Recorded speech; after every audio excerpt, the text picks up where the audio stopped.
അപ്പം ഞാൻ ഈ വീഡിയോയിൽ ചെയ്യാൻ പോണത് നല്ല ഹെൽത്തി ആയൊരു പുഡിംഗ് ആണ്. അത് ഞാൻ കൂവപ്പൊടി വെച്ചിട്ടാണ് ഉണ്ടാക്കാൻ പോണത്. അപ്പോൾ ഈ സ്പൂണിന് ഞാനൊരു 4.5 സ്പൂണ് കൂവപ്പൊടിയാണ് എടുത്തിട്ടുള്ളത്. പിന്നെ അതിലേക്ക് കുറച്ച് പാല് എടുത്തിട്ടുണ്ട്, അതുപോലെ പഞ്ചസാര ഉണ്ട്, പിന്നെ കുറച്ച് വാനില എസൻസും കൂടെ ഉണ്ട്. അപ്പോൾ ഞാൻ 2 വിധമായിട്ടാണ് ഇത് ഉണ്ടാക്കാൻ കരുതിയിട്ടുള്ളത്. അപ്പോൾ ഒന്ന് പാൽ ഒഴിച്ചിട്ടും ഒന്ന് പാൽ ഒഴിക്കാതെയും. അപ്പം ഇത് ഞാൻ ഇതിലേക്ക് ഇട്ട് കൊടുക്കുന്നുണ്ട്.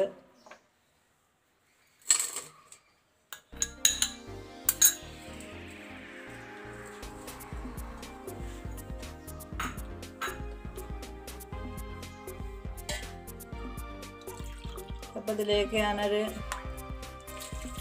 ഈ ഗ്ലാസ്സിന് 2.5 ഗ്ലാസ് വെള്ളം ഒഴിച്ച് കൊടുക്കുന്നുണ്ട്.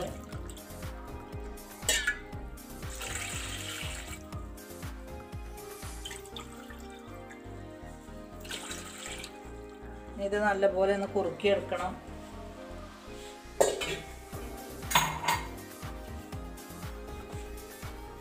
ഞാനതിലേക്ക് ഒരു 1/4 ടീസ്പൂണ് വാനില എസൻസ് ഒഴിച്ച് കൊടുക്കുന്നുണ്ട്.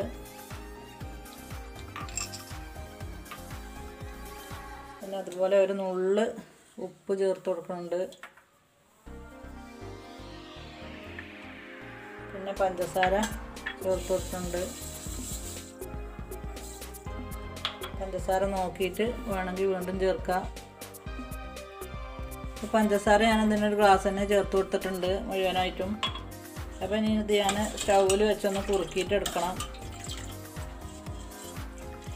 ഇതുപോലെ കൈ വെക്കാതെ ഇളക്കി കൊടുക്കണം, അല്ലാന്നുണ്ടെങ്കിൽ കട്ട പിടിക്കും. കൂവപ്പൊടി പെട്ടെന്ന് ചൂടായി കഴിഞ്ഞാൽ കട്ട പിടിക്കണ ഇതായതുകൊണ്ട് ഇളക്കിക്കൊണ്ടേ നിൽക്കണം, തിളച്ച് വരുവോളം. അപ്പോൾ ഇത് നല്ലപോലെ കുറുകി കട്ടയായി വന്നിട്ടുണ്ട്. ഞാൻ തീ ഓഫാക്കണുണ്ട്.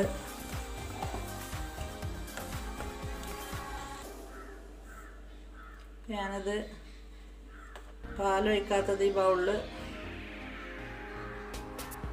വെച്ച് വെക്കുന്നുണ്ട്.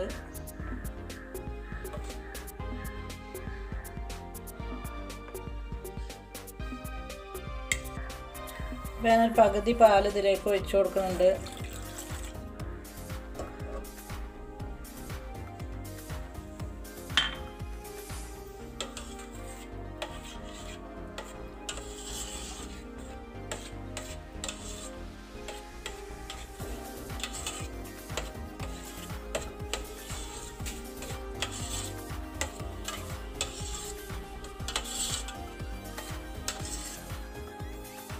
ഇതിന് നമ്മൾ വേണ്ടിയിട്ട് ഫ്രിഡ്ജിൽ വെക്കുന്നുണ്ട്. ഫ്രീസറിലല്ല, താഴെ തന്നെ വെക്കുന്നത്. അപ്പോൾ പാലൊഴിച്ചതാണ് ഈ ചെറിയ കപ്പിലുള്ളത്. പാലൊഴിക്കാത്തത് മറ്റേ ബൗളിൽ. ഇനി നമുക്കിത് ഫ്രിഡ്ജിൽ വെച്ചുകൊണ്ട് ഒന്ന് സെറ്റാക്കാം. അപ്പോൾ നമ്മളെ പുഡിങ് ഇവിടെ സെറ്റായി വന്നിട്ടുണ്ട്. ഏകദേശം ഒരു 30 മിനിറ്റോളം എടുത്തിട്ടുള്ളൂ. കൂവപ്പൊടി ആയതുകൊണ്ട് പെട്ടെന്ന് സെറ്റായി കിട്ടിയിട്ടുണ്ട്. അപ്പോൾ നല്ല ഹെൽത്തി ആയൊരു പുഡിങ്ങാണ്. കുട്ടികൾക്കൊക്കെ നമ്മളിതിങ്ങനെ ഇതുപോലെ പുഡിങ് ഉണ്ടാക്കി കൊടുത്തു കഴിഞ്ഞാൽ കുട്ടികൾ കഴിക്കും. അത് നമ്മൾ കുറുക്കൊക്കെ ഉണ്ടാക്കി കൊടുത്തു കഴിഞ്ഞാൽ കുട്ടികൾ കഴിക്കൂല, കൂവപ്പൊടിയാണെന്നൊക്കെ പറഞ്ഞു കഴിഞ്ഞാൽ. ഇങ്ങനെ ഉണ്ടാക്കി കൊടുത്തു കഴിഞ്ഞാൽ കുട്ടികളെല്ലാവരും കഴിക്കും. അപ്പോൾ ചൂട് കാലത്തൊക്കെ നല്ലൊരു ശരീരത്തിന് തണുപ്പ് കിട്ടണ ഇതാവുകൊണ്ട് എല്ലാവരും ഇതുപോലെ ചെയ്ത് നോക്കണം. അപ്പോൾ ഇതിപ്പോൾ നല്ല സെറ്റായി വന്നിട്ടുണ്ട്.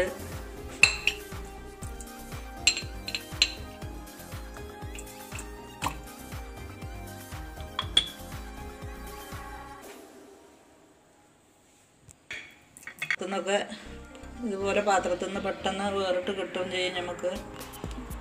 അപ്പോൾ എല്ലാവരും ഉണ്ടാക്കി നോക്കണം. വീഡിയോ ഇഷ്ടപ്പെട്ട് കഴിഞ്ഞാൽ ലൈക്ക് ചെയ്യാനും ഷെയർ ചെയ്യാനൊന്നും മറക്കണ്ട ആരും.